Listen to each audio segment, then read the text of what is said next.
The tournament is heating up, and there's no better place to get in on the action than FanDuel, America's #1 sportsbook. That's because right now, FanDuel is giving new customers a no-sweat first bet up to $1,000. That's up to $1,000 back in bonus bets if your first bet doesn't win. Just go to FanDuel.com/BlueWire and sign up today to claim your no-sweat first bet. Then you can wager on everything from the money line to point spreads to which team will be cutting down the net. All on an app that's safe, secure, and super easy to use. So don't miss your shot at a no-sweat first bet up to $1,000 when you join FanDuel today. Just go to FanDuel.com/BlueWire to sign up. Make every moment more with FanDuel. 21 plus and present in Virginia. First online real money wager only. $10 deposit required. Refund issued as non-withdrawable bonus bets that expire in 14 days. Restrictions apply. See full terms at FanDuel.com/sportsbook. Gambling problem? Call 1-800-GAMBLER.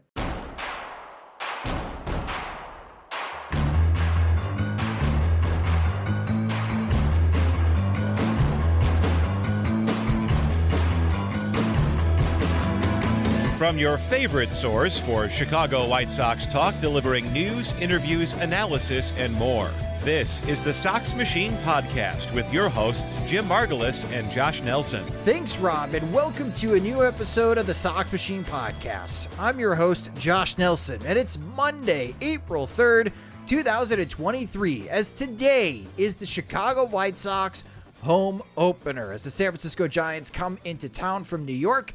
Thanks to Mother Nature, we already have a time change for the home opener, as it's been bumped from 3:10 p.m. Central Time to 2:10 p.m. Central Time, as some rain will be coming through the south side of Chicago later that Monday evening. So if you are going to the game, make sure you are not arriving at Guarantee Rate Field at 3:10 p.m. Central Time. The game might be in the fourth inning if you do so. The White Sox are coming home from Houston 2-2. Which, as we talked about in our previous episode, is a great result, splitting the 4-game series against the Astros. There were many highlights and lowlights from Houston. We'll be breaking those down in this episode, while we also preview the upcoming series against the San Francisco Giants. Joining me is the managing editor of SoxMachine.com. It's Jim Margulis. And Jim, a series split in Houston after, in the previous podcast episode, we talked about how the White Sox lost 8 of their last 9 games in Houston. I think that's a great outcome for the White Sox. How do you feel about the White Sox after the first 4 games?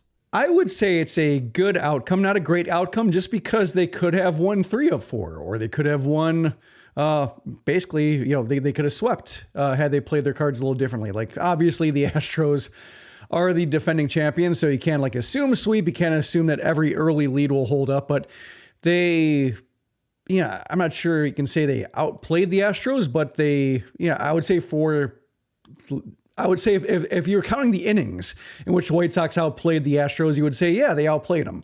Just happened to be that the Astros had a few bigger innings, had a few more 2-out hits that really just prevented the White Sox from being able to close the door. That almost happened in the 9th inning in Game 4 on Sunday. So, it wasn't It was a split decision, split series, but the White Sox could have done better. So I would take that ultimately as like a good series, good enough series. And there are some signs for optimism if you're willing to be glass half full. And there are some early areas of worry if you're naturally predisposed to being somebody who thinks the sky is going to fall eventually. Well, good news for either party. We're going to touch on both sides of the glass in this episode. So we're going to start with the good, as we want to, continue the positive vibes after the weekend in Houston. And I think a great place to start off what went well for the White Sox. And we talked about how if this season was going to be any different from 2022, the White Sox needed 2 players in particular to be much better than their versions last year. And that was Yoan Moncada and Yasmani Grandal. And they had very good weekends, Jim. And they showed signs of life. Like, we're seeing Yoan Moncada carry on his World Baseball Classic performance with him to Houston.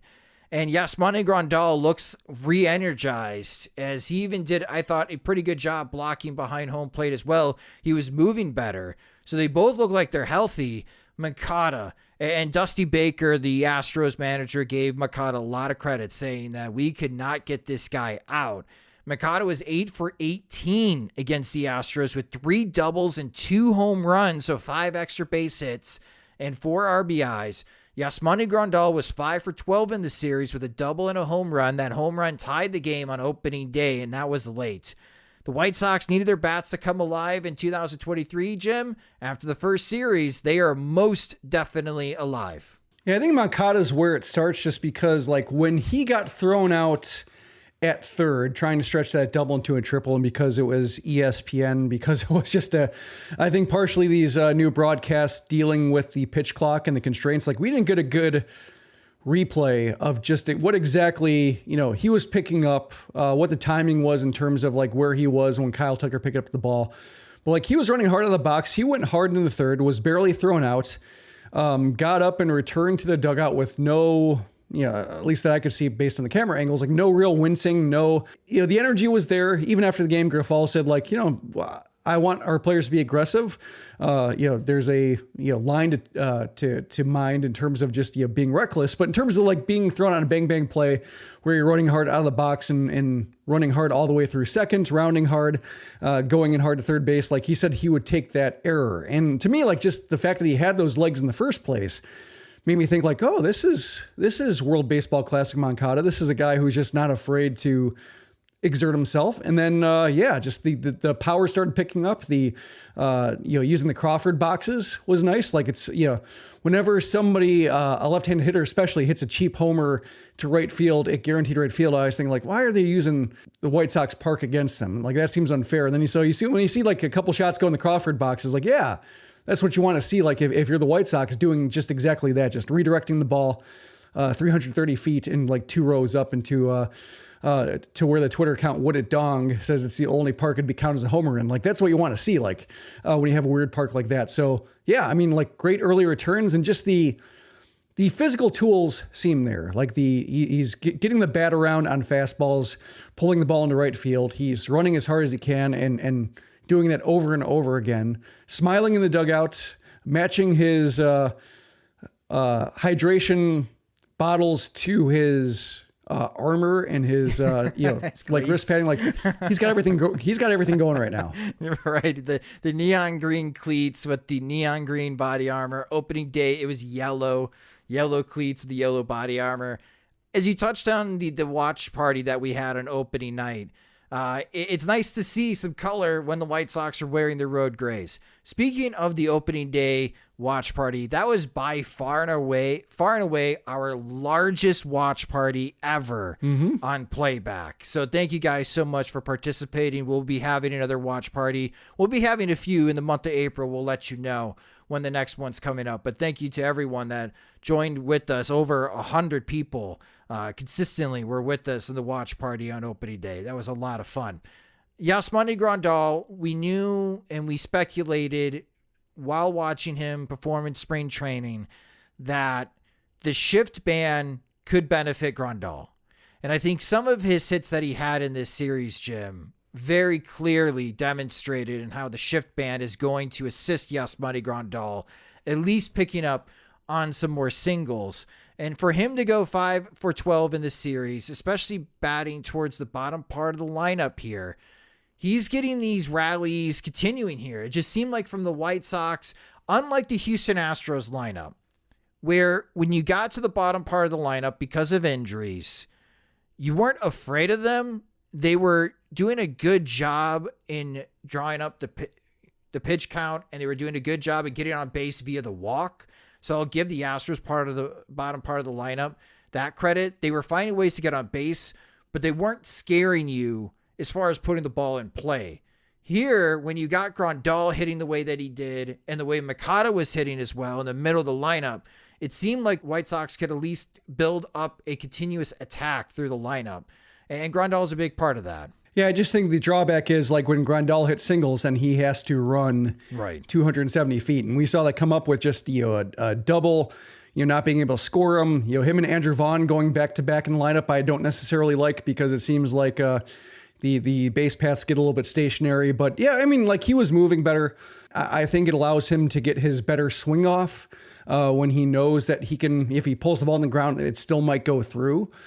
So like it allows him to just, try to hit with power still in the singles or accidents, which I think is what you want versus like trying to beat the shift approach to where like you try to hit a dink grounder to the left side because nobody's there. Like, you get the singles because you're trying your hardest to actually do damage. So I think that's what you want. And also like Sebi Zavala, coming in and hitting a homer, like the catcher tandem right now, both parts of it, we're doing their jobs. And I think that's kind of the goal here with the White Sox, given that Grandal's in the last year of his deal, is like, it's great if Grandal plays well, but going past 2023, you kind of want an idea of like, what can Sebi Zavala offer in the event that, Grandal is gone and Carlos Perez isn't really a thing and Zavala right now is your best, option for playing time. What can he do? And so far he's making my over bet for his 10 homers look pretty good with at least, if he hits one every series, he'll be in good shape. So I'm looking forward to that. Yeah, he smashed that one. That was an absolute no-doubter.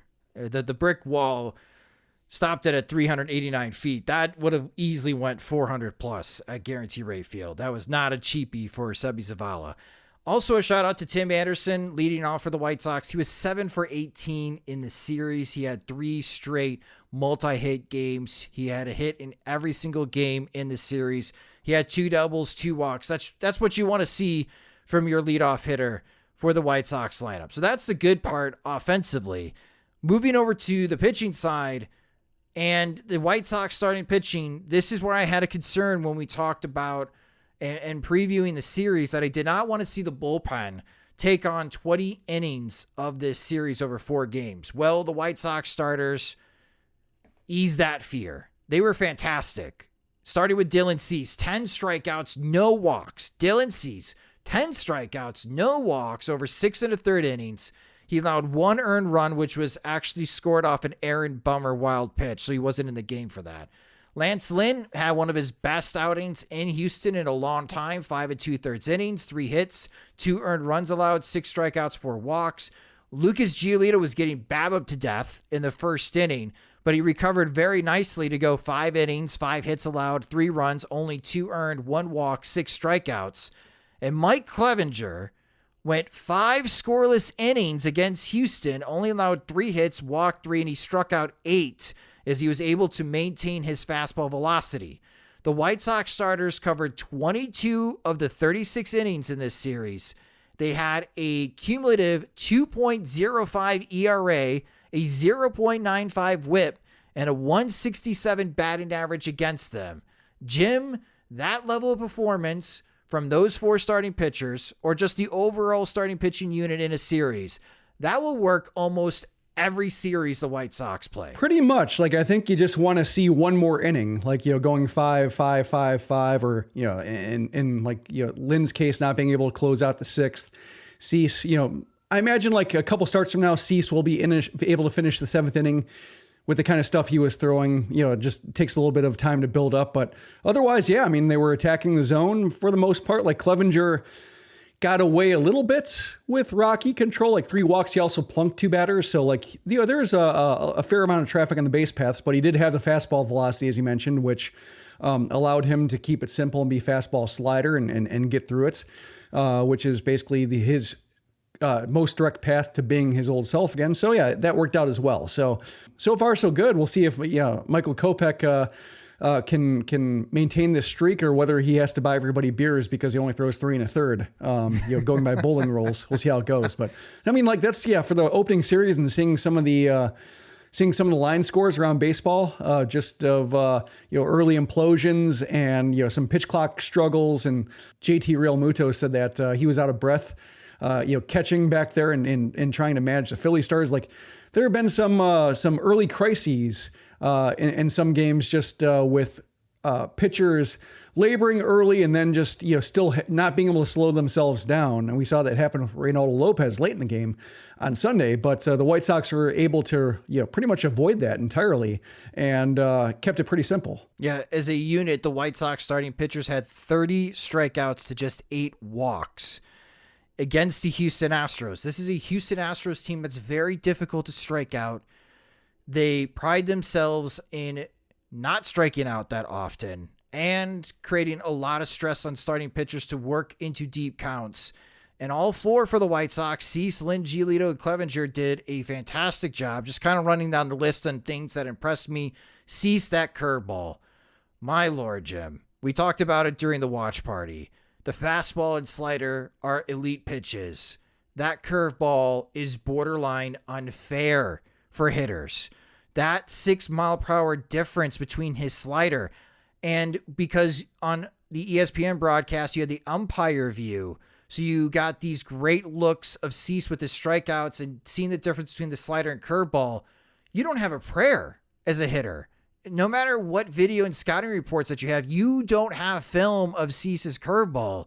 So early on, I think maybe it's too high of a bar to expect him to have 10 strikeouts each outing. Mm-hmm. But if he's on point with his curveball, Jim, I don't know. Opposing hitters just don't have a chance against Dylan Cease if he is on point like he was against Houston in his next start against San Francisco. Like, I feel bad for Giants hitters already, and they haven't even gotten to Wednesday to play that game. Well, he even impressed himself. Like, after the game, he said that was, maybe the best he'd ever thrown. And that even goes back to the game against the near no-hitter he threw last year against the Twins. So he was even feeling it to a degree that he did not expect. And, when he can throw that curveball like that and, watching the game on the playback, we were talking about like, wow, he's throwing a lot of sliders early. Is he scared of his fastball? And then the fastball's hitting like 97, 98. It's like, oh, fastball's good. Oh, curveball's good. And just kind of, pressing like, the literal and figurative buttons. Just like, oh, I'll start this one off the curveball. Oh, I'll start this one off the fastball. Like, just basically able to throw any of those three pitches at any time for strikes or not strikes, if that's what called for it.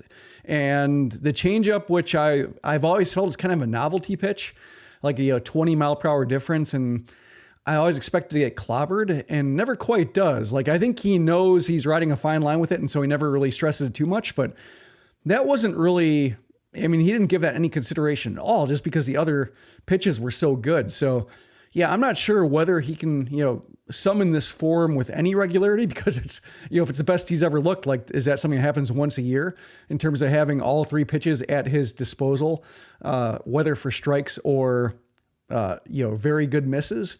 But if it is, that's basically like a Cy Young winner. That's like, that's what Pedro Martinez did every time, when he was with his Boston peak. And that's what Greg Maddux did. Like, you're talking about like Hall of Famers when they can do that every single time. So that's a high bar, but that form was elite. It was. And he got high praise from Dusty Baker after the game. Baker said that was one of the best pitching performances that he's seen against one of his teams. And Dusty Baker's been managing a lot of games. Lance Lynn against lefties, the slider was working, still a work in progress, but it's better than just show me status right now. So it helped out Lynn.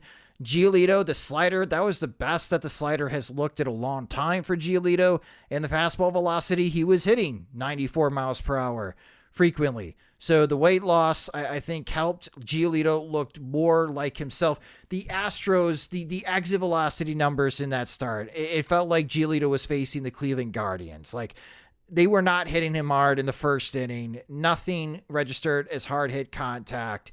But the Astros were hitting them where the White Sox ain't. And they got 4 singles. They scored 2 runs. But Giolito, like I mentioned, was able to recover very nicely, get through 5. And Mike Clevenger, if his fastball lives in the strike zone and he throws it down the middle, he's going to give up home runs. But if he's able to locate, like he did against Houston, in the upper left corner, upper right corner against righties and lefties, and able to pinpoint it to the bottom part of the zone, then it's hard to punish him with that type of fastball. And it tunnels a lot better with his slider. He's been known to have this curveball in his career. But this is where Clevenger's throwing a lot of different pitches at opposing hitters, Jim. And if he's throwing 95, 96, a lot of these innings are 20-plus pitch innings. I'm not crazy about that.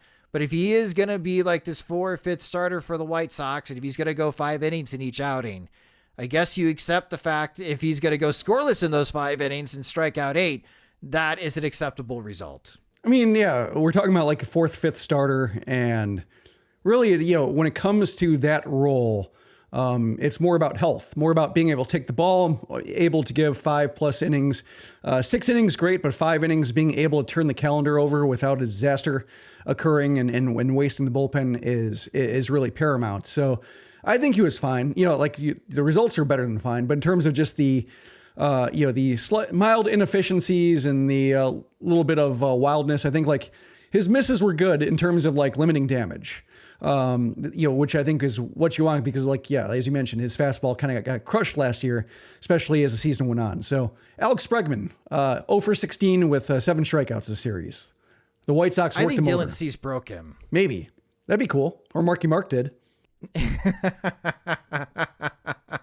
Yeah, Marky Mark introducing Alex Bregman or calling him out on opening day. No, Alex Bregman had zero clue in what to do with Dylan Cease, and that just carried on for the entire series. Like, the White Sox did an excellent job against Alex Bregman, but there are some things the White Sox do need to improve upon because there are some hitters they did not do a very good job against when it comes to the Houston hitters. And we'll discuss those items next after a quick word from our sponsor. Kick off the new year with new gear built to last. Our friends at Shady Rays have you covered from the sun to the slopes with premium polarized shades, customable snow glasses, and much more. Shady Rays is an independent sunglasses company that offers a world-class product that's just as good as any expensive pair you've worn. Durable frames and extremely clear optics for outdoor adventures. And that's not all. Shady Rays offers the most insane protection in all of eyewear. Every pair of sunglasses is backed by lost and broken replacements. If you lose or break your pair, even on day one, they told us they will send you a brand new pair, no questions asked. Wear your Shady Rays with confidence because they have your back long after you purchase. With Shady Rays, you can look good and feel good. To date, they have donated over 20 million meals to fight hunger with Feeding America. If you don't love them, exchange them for a new pair or return them for free within 30 days. There's no risk when you shop with Shady Rays. Their team always has your back. I actually have 3 pairs from Shady Rays because they just look awesome, and I'm very picky about my sunglasses. Sometimes I like to match my sunglasses with my outfit. I can be that way. And exclusively for our listeners, Shady Rays is giving out their best deal of the new year. Go to shadyrays.com and use promo code Sox Machine for 50% off 2 pairs of polarized sunglasses. Again, that's shadyrays.com, promo code Sox Machine. Try for yourself. The shades rated 5 stars by over 200,000 people. Welcome back to the Sox Machine podcast. All right, we talked about the good for the White Sox. Let's talk about the areas that they need to improve upon in their next upcoming series. And for the White Sox, Jim, the number one with a big bullet, the bullpen. This surprised me. The bullpen is a unit, and I do not want to scare you, for our listeners, away from this podcast. The numbers that I'm about to read are incredibly ugly. The White Sox bullpen in this series, 12 innings pitched, 16 hits allowed, 11 earned runs, 10 walks, 11 strikeouts. That's an 8.25 ERA, a 2.17 whip, and the Astros hit .320 against the White Sox relievers. As I mentioned when we talked about the starting pitchers, Jim, that type of performance from the starting pitchers works almost every time for every series. This bullpen performance is the opposite. Mm-hmm. What's going on here with the relievers? Well, I would say the most optimistic or uplifting explanation is just small sample, especially like when it came to like Joe Kelly and Aaron Bummer, like 2 guys who, like Bummer was thrown to a high leverage situation when he came in, and thinking about him last year and thinking about like how he had a slow start to spring training because of the lat injury, I was thinking like, oh, we just give him a low leverage appearance, and just low leverage appearances for the bullpen were hard to come by. And to me, it's just, looking at all those appearances, like just kind of struck me as like, man, it would be nice to, have the White Sox trailing by like 5 runs just to get these, allow like Gregory Santos to come in and not really have to worry about like giving up 2 runs or, like giving up like Reynaldo Lopez in the first game, giving up that 442-foot homer to Yordan Alvarez, like bad result, but at least like, he was attacking a guy who couldn't tie the game. So I kind of like that. But just, as you go on and you have like, 5 innings to cover, and some of these guys are young. Some of these guys have been hurt. Some of these guys coming off very uneven seasons. I just, I almost wish the White Sox were blown out of one, just to be like, get your feet wet. And if you happen to give up 3 singles in a row or, give up a Titanic homer, it doesn't matter. You just got your first game in. So part of it was like that, just like watching these guys, operate with a very thin margin for error. And I think also a little bit is just the hierarchy still being established with Liam Hendriks out. It's funny watching the middle games of the series. I thought maybe they're trying to take the stress off Pedro Grifol by not getting save situations to 9th inning. And then you can't really worry about the closer too much if games aren't getting there. But just, I think when you have like Liam Hendriks there, then you don't have to save a reliever for the end that normally might come in previous, years, administrations, what have you. But with, I guess Lopez is the closer now, and they've communicated that well enough. But still wonder, like, just with Hendriks out, whether there is a little bit more chaos in terms of just how high leverage and medium leverage situations are doled out when you start of the season, and just trying to get guys involved with the first series of the season. There's been a lot of second guessing regarding Pedro Grifol. And I've even gone on Twitter and I first guessed, like, there was a situation, games tied 3-3, Kyle Tucker's up to bat, and Grifol went to Jose Ruiz.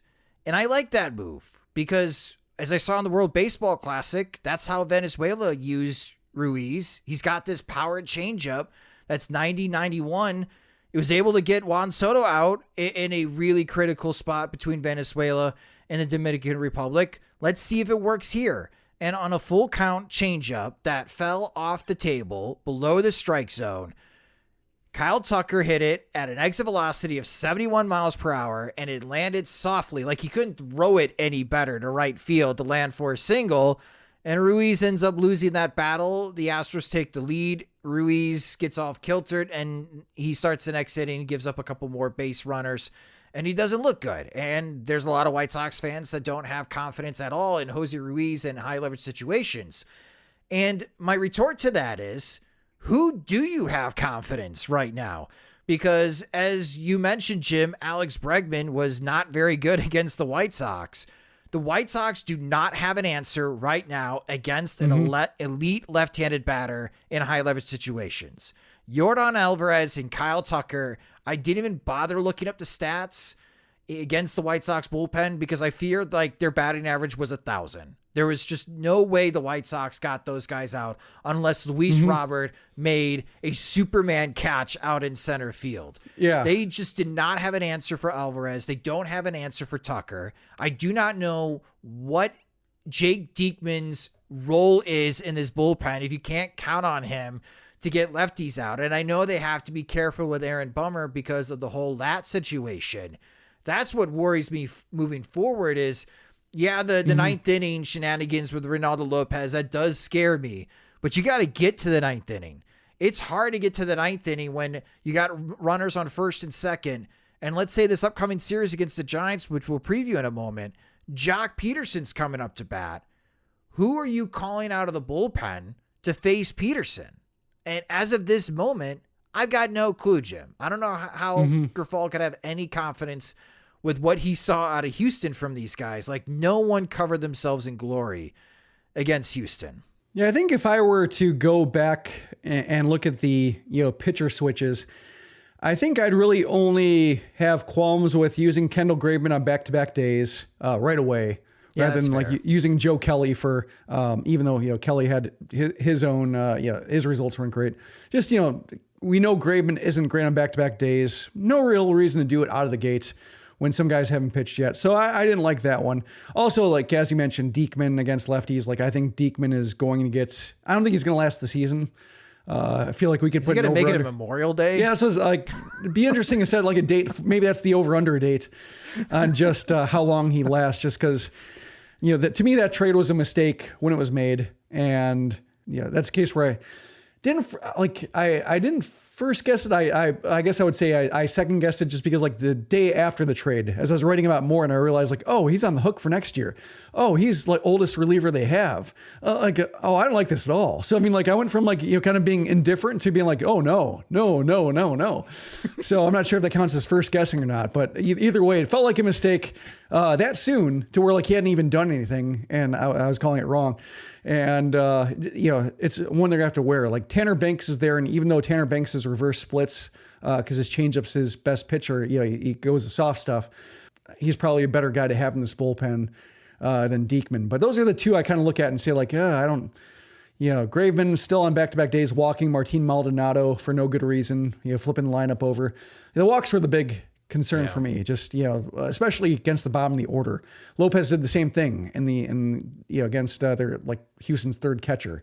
It's not what you want to see in terms of just like game awareness of this is a guy you absolutely can't walk, because like, why would you want Jeremy Pena to come on with a runner on if, Maldonado didn't hit his way on, etc. So that's how I'm hoping, when you look at this next series against San Francisco, just how many strikes did they throw? How many guys did they walk? And probably, as the sample gets larger, I would hope that like walks are one of the first things to trend towards normal, because, everything else might take a while to iron itself out when it comes to just, small samples for individual relievers, and Grifol still figuring out how to use these guys. And this is quickly on how a rookie manager can look clueless, though, managing games, is that whenever you go to the bullpen, if every time you go to the bullpen, disaster happens, well, then it looks like you have no idea on how to manage the bullpen. Mm-hmm. But I'm sorry, these guys are veterans. These guys are well paid, some of them. Like, do your job. I think, to Aaron Bummer's credit, Aaron Bummer and Jimmy Lambert were the only relievers to not allow an earned run, even though Bummer threw a wild pitch that gave the earned run to Dylan Cease. I think Aaron Bummer was the only one that had a 1-2-3 inning for the White Sox bullpen out of 4 games. Like, that's not good. No one is covering themselves in glory here. Like, these veterans, they got to step up. Okay. Like I get it. We're all hoping that Liam Hendricks comes back, but you got to get the ball to Liam Hendricks. He is the 9th inning guy. Some of you are still going to be in these same exact situations. So let's show some consistency here. Let's have some shutout innings these next couple of weeks, because I am very afraid if this team makes the postseason, and we're a long way from that, and they face the Astros, I got no idea when there's runners on first and second and Yordan Alvarez is coming up, who you even go to. Maybe you just go to Hendricks in the 7th inning and just pray for the best. Because just absolute disaster. That's how the White Sox lost these 2 games against the Astros late. It's just that they didn't have an answer for Alvarez and Tucker, and it blew up in their face. I'm really surprised Alvarez didn't pinch hit on Sunday. I am too. They said there's something with his hand, but it looked like in the camera shot at NBC Sports Chicago, he was asking Dusty Baker, "You want me to grab a bat?" Mm-hmm. I would have been afraid. Yeah, fine by me. Yeah. Sit down. Stay down. Yeah, no Stay down.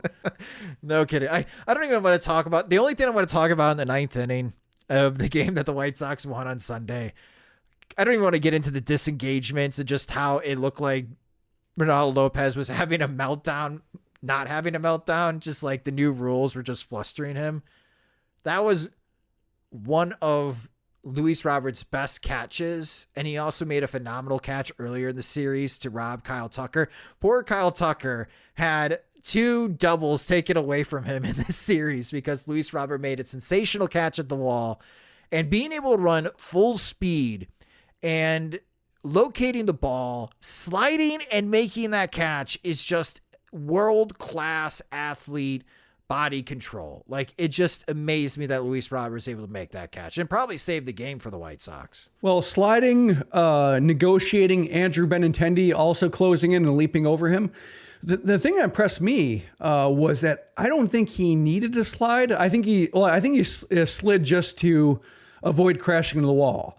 But like in terms of when you watch like him, where his glove caught the ball, like I think he could have caught that standing up and just kept running through the catch.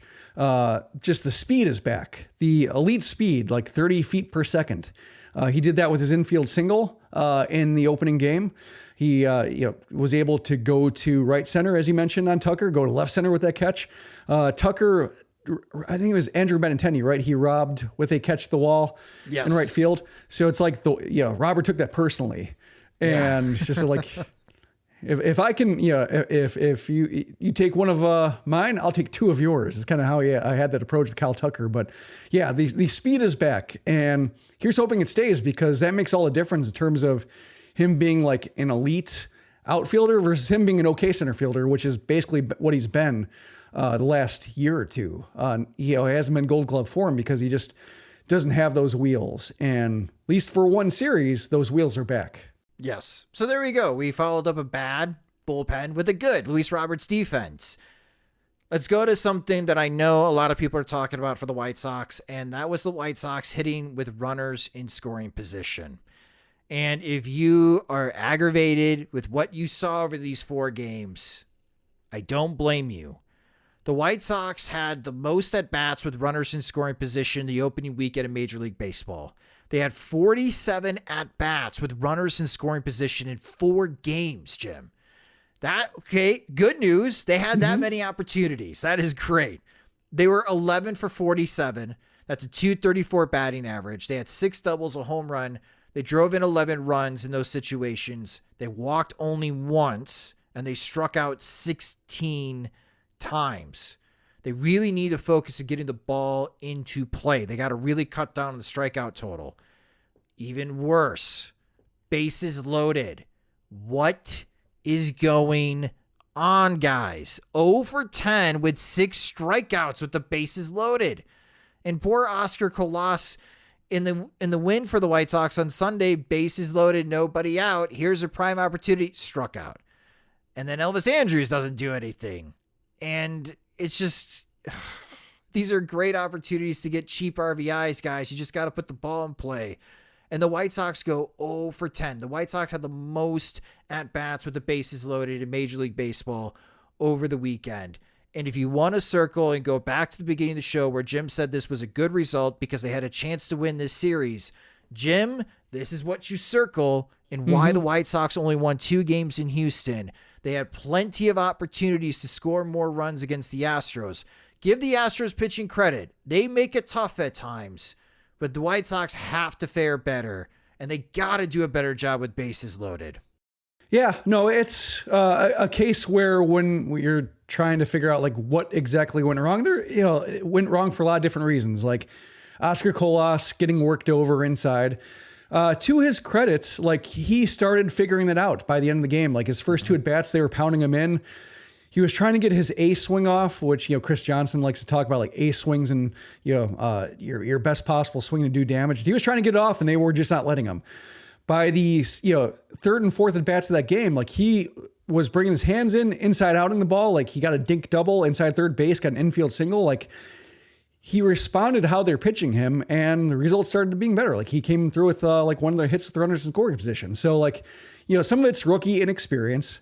Elvis Andrus, like, I'm not sure if it's his 2000th hit. Like he's really trying to get that and afterwards he'll loosen up a bit, or as we talked about in the preview of his position and, his acquisition, just a lot of the damage he did was against lefties, and righties, he was pretty much ordinary or even below average against right-handed pitching. And so like, is this going to be a case where like that becomes more pronounced as we watch him for a full season? I also didn't care for, as I mentioned, Grandal and Vaughn being on the base path at the same time, making it hard for one of those doubles to score a guy from first or a single to score a guy from second. So wouldn't mind breaking them up.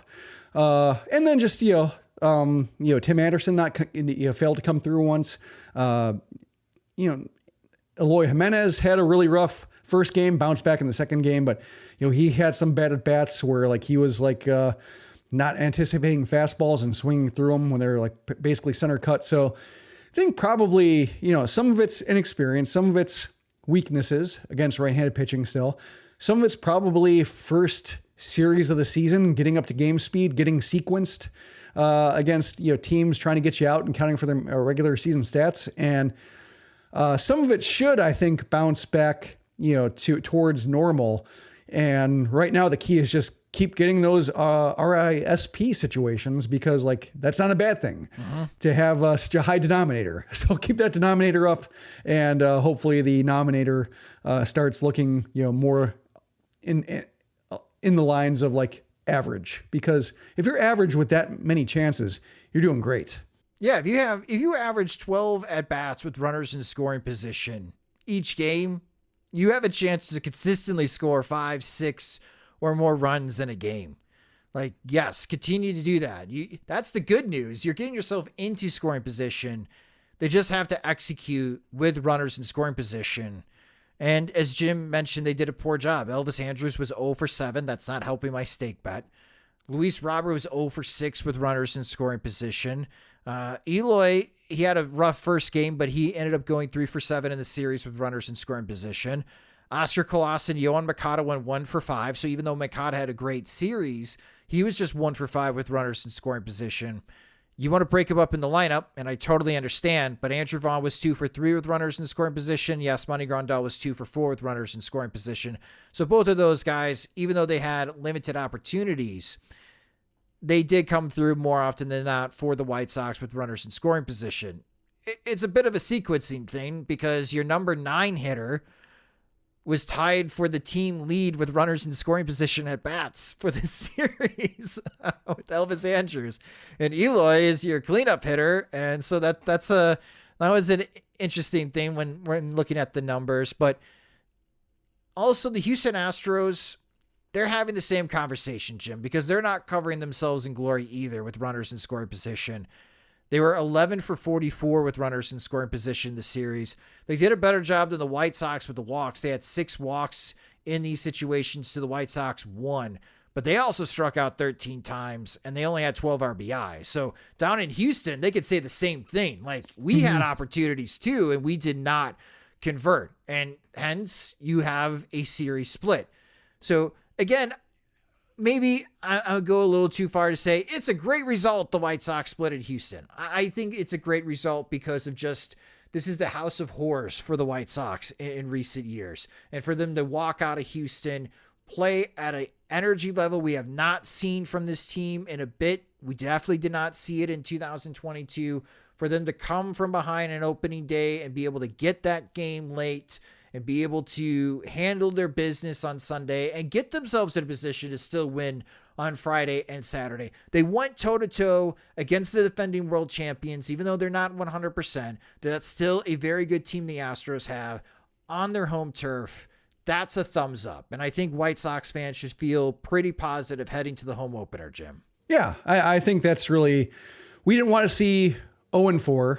We didn't really care to see 1-3, but depending on how it shook out, that'd be they could bounce back from that. But yeah, 2-2, like, yeah, it's you put that series behind you. Like when you look at the results at the end of the year, and you look at records versus 500 teams, you look at records to the AL West and AL East, like it's like that series never existed, which is what you want when you're playing a team like the Astros. So Jim and I are going to take a quick break. That's our series recap of the Houston Astros. Let's talk about the home opener for the Chicago White Sox. That will be later today as they host the San Francisco Giants for a 3-game series, the first home series of the 2023 season. We preview it next after a quick word from our sponsor.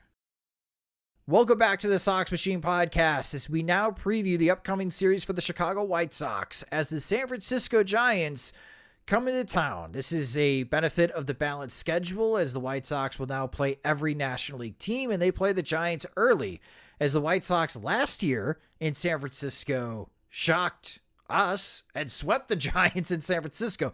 Hopefully the Giants do not deliver that same type of payback for the White Sox in Chicago.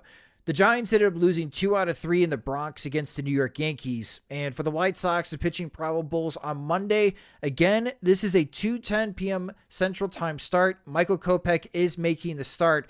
Let me just chime in on the weather real quick here. So with the first pitch being at 2:10, the expected temperature at first pitch is going to be about 52 degrees, partly cloudy. There's a 30% chance of rain.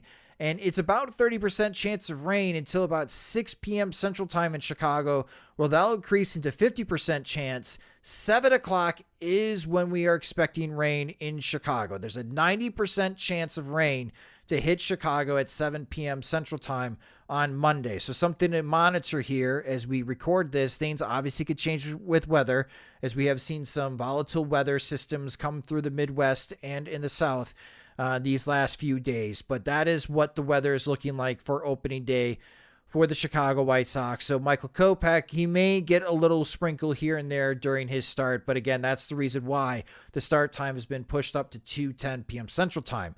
Wednesday and Thursday look clear for the Chicago White Sox.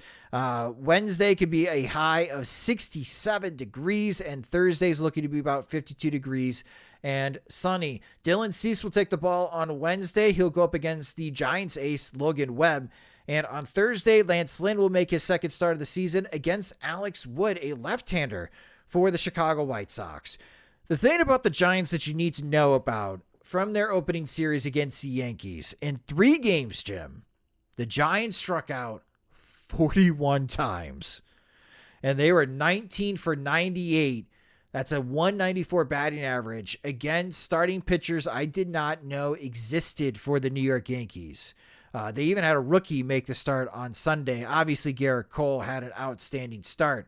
But striking out 41 times in 3 games, that is a lot, as the Giants offense was quite punchless against the Yankees. I am hoping that tendency to strike out that often carries with them, Jim, to Chicago for this series. Seems like it could. They got shut out twice in those 3 games. Both their losses were shutouts, which is great if you're looking for optimism for your pitchers. But the thing I remember from the series last year is how poorly they defended. And I think it was a little bit like, when you talk about, they almost struck me like the National League White Sox, maybe a little bit worse in terms of results, but like kept expecting the team to get better, especially the way they played the year before, and just never happened. And you're thinking like, oh, they make a lot of mistakes, or just reading Grant Brisbee or following him on Twitter, following some Giants writers on Twitter talking about like another terrible defensive effort. And, the offense isn't able to compensate for all the runs they're giving up, and thinking like, they can't be that bad. They played really good, efficient baseball the year before. How bad can they be? And then like, oh, they're bad.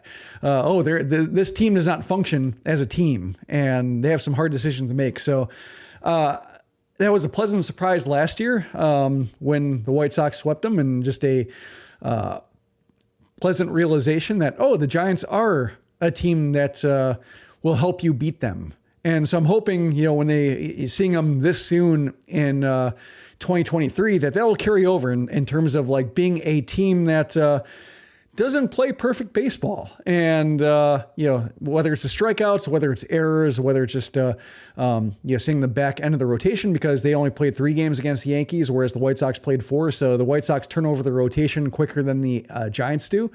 Could work in their favor. Michael Conforto for the Giants, a very popular name we have talked about the last couple of years on this podcast, as the White Sox needed right field help.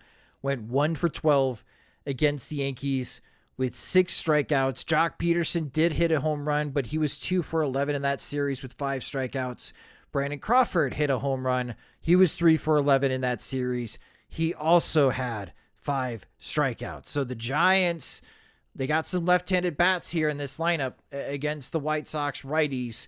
So they have the platoon advantage, but man, if those tendencies carry over against the White Sox pitchers, and we know the White Sox pitchers can rack up strikeouts. We just saw it in Houston.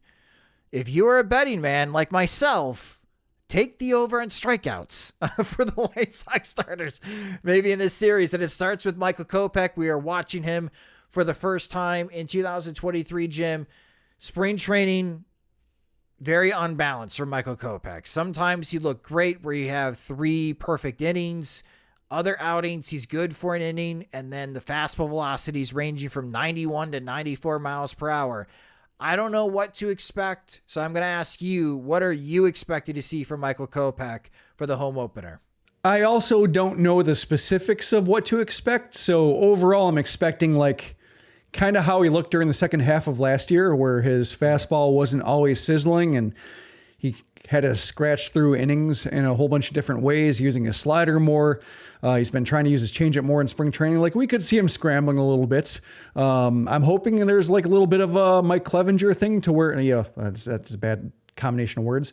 So I'm hoping there's like a case where it's just like, Giolito too, same thing where his velocity wasn't great in spring training, but with the adrenaline of a regular season game, like both he and Clevenger were throwing where they normally should be with their fastball. Like Giolito still maybe a tick down from where he was in his peak, but healthier than had been in the previous year. So maybe there's a case where like once the regular season starts, especially like in a spring training where the World Baseball Classic loomed over everything and showed like, oh, those are games of stakes. These are nothing.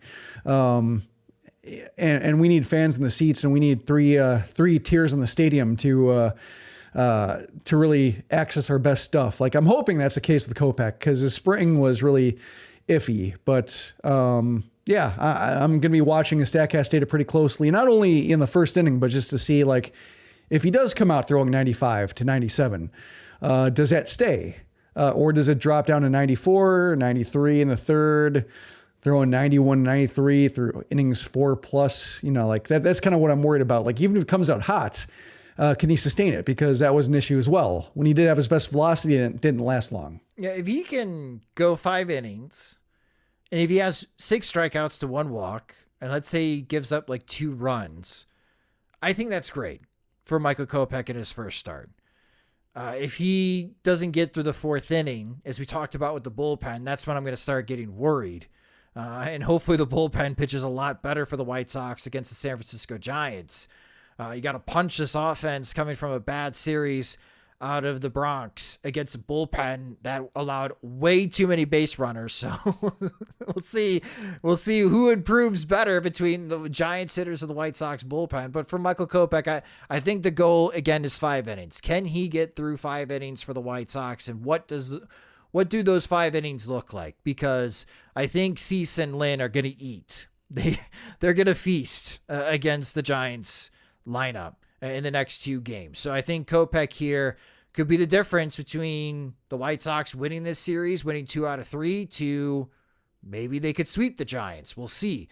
But for the offensive standpoint, and we talked about not wanting to stack up Andrew Vaughn and Yasmani Grandal, the White Sox are to see 2 righties. They're going to see a lefty. Are you expecting a lineup shuffle from Pedro Grifol? I know that he wants to maintain a consistent lineup, but with the hot hands, does he move Moncada up in the lineup and maybe have him bat in the top 3 to continue having his hot bat? Are you expecting any type of lineup shuffling from Pedro Grifol, Jim? I could see Moncada moving up. Like I think if he's hitting 5th or lower, it's kind of a waste with the way he's performing right now. So I'd like to see him hitting, maybe 3rd, a good lefty to have up there. But I think, the first series is always a little bit tough to measure a manager on, especially a first-time manager, just because they're always trying to start everybody. Like Gavin Sheets playing the second game after Andrew Vaughn has a great opening day, and just like, we're cooling off Andrew Vaughn by bringing Gavin Sheets in, and really just a matter of just wanting to get a guy, at least a start for everybody on the roster, just to get them involved in the season. So I think, this series with an off day, 2 righties and lefty, I'm still not going to count on a whole lot of consistency from Grifol. I think by the weekend with the Royals series coming up, that's kind of where I would look at. Sorry, they playing the I'm looking Pirates. At the schedule. Pirates, yeah. I was like, that doesn't sound right. And playing 2 NL teams in a row. By that weekend series, I would imagine you might see a little bit more consistency, because I think they are coming off that brand new season. Get everybody involved. Now it's all day games, I think, for a while. So that also will affect like the catcher rotation and such. So I'm, if he's going to be juggling back and forth, that's fine. Kind of when off days disappear, and once you're past the snow out threat and all that kind of stuff, that's when I would expect some stability to really take place. Yeah, I'm going to be curious to see and who gets starts here. We may see Seby Zavala make the start here on the home opener instead of Yasmani Grandal for the Chicago White Sox, where Seby gets a second start because Grandal started 3 of the 4 games in Houston. And then we'll see what the lineup looks like against another left-handed pitcher. Framber Valdez is on a different level when it comes to lefties, and no offense to Alex Wood, but he's not on that same level as Framber Valdez. So we'll see on how the White Sox do offensively against the left-hander. Again, for the White Sox here, continue to get those opportunities and runners in scoring position. Hopefully, offensively, they convert more on those opportunities at home in front of the sellout crowd on opening day, and then we'll see what the crowds look like, because Wednesday and Thursday are in the afternoon, and those games, we'll see if there's 15,000 actually attending those games. Yeah. For those attending the home opener, it's just not the time changes you have to be considerate of. So at 2:10 p.m. Central Time is the first pitch. 1:30, they're doing the player introductions. Jim, they're doing the stupid damn car parade. Have you been there for this car parade? I've not been to a White Sox opening day at a home game, I should say. The only opening day I've been to for the White Sox was in Kansas City. The car parade is stupid. That's just how I feel. It's really awkward, but they're doing that. So the car parade's going to start at 1:30. The gates are going to open, I think, around 12:30. Be mindful of traffic, especially if you're heading southbound on the Kennedy. There is construction. So if you're heading southbound, if you live in the northern suburbs, you have to get in the express lane or pray that the express lanes are open, because the Kennedy southbound from O'Hare is down to 2 lanes. Okay, so keep that in mind for those coming from the north. Also, there is a sewer project on Halstead that is blocking off 37th Street. So if you used to take Halstead and 37th right in front of Schalller's Pump to get to Guarantee Rate Field, that's my walking path. That has been cut off because of a sewer project. So those paths, not ideal getting to the stadium. I'm going to recommend, if you're going to open day, public transportation is probably your best bet, either the Metra or the L trains. But if you are driving, again, 37th and Halstead, not available. That is blocked off. If you are traveling from the north, southbound on the Kennedy is down to 2 lanes because of construction. So if the express lanes are open, definitely take the express lanes all the way past Ohio to get through the loop, and then you should be in pretty good shape getting to the stadium. And northbound is fine on the construction level. So that's what to expect getting to the home opener. I'll be there. So if you want to stop by in Section 108 to say hi, that's where our season tickets are. It'll be great to see you. We'll take lots of pictures. I'll take lots of video. I will be at Cork and Kerry sometime in the afternoon now with the time shift, joining Dan Bernstein and Lawrence Holmes for the Bernsey and Holmes opening day show, their remote show for the White Sox home opener on 670 The Score. Jim, you did an excellent job on Friday, sir. Thank you. So again, we do have that back into place for Sox Machine Fridays on Bernstein and Holmes. So if you missed that, you can check it out on 670thescore.com. But that will do it for this episode of the Sox Machine podcast. Again, a successful weekend. The White Sox are 2-2 after Houston.